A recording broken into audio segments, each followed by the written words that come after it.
Trump சிக்னலுக்காக காத்திருந்த America படைகள் அவர் signal கொடுத்த அடுத்த சில வினாடிகளில் அமெரிக்கா படைகள் புல்லட் மழை பொழிந்துள்ளன.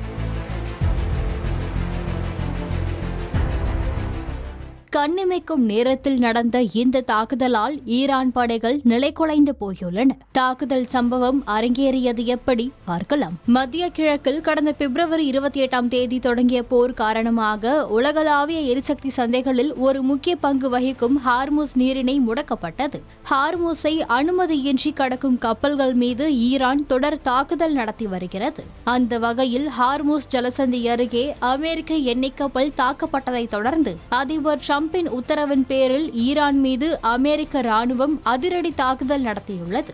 ஈரான் நடத்திய ஆளில்லா விமான தாக்குதலுக்கு பதிலடியாக அமெரிக்க ராணுவ விமானங்கள் ஹார்முஸ் ஜலசந்தியிலும் அதன் அருகிலும் உள்ள பல இடங்களில் 10 ஈரானிய ராணுவ இலக்குகளை குறிவைத்து தாக்கியதாக அமெரிக்க மத்திய படை தலைமையகம் தெரிவித்துள்ளது.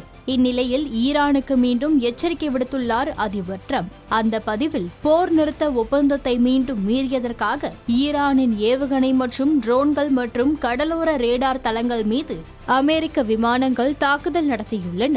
இனி நியாயமாக நடந்து கொள்ள முடியாத ஒரு நிலை கூட வரலாம் என பகிரங்கமாக எச்சரித்துள்ளார். அது மட்டுமின்றி தொடர்ந்து இதே நிலை நீடித்தால் ஈரான் என்ற ஒரு நாடே இருக்காது என்றும், மீண்டும் போர் நிறுத்தம் மீறப்பட்டால் ராணுவ நடவடிக்கையை தீவிரப்படுத்துவோம் என எச்சரிக்கை விடுத்துள்ளார். ட்ரம்பின் இந்த எச்சரிக்கைதான் மேலும் போர் பதற்றத்தை அதிகரிக்க செய்துள்ளது.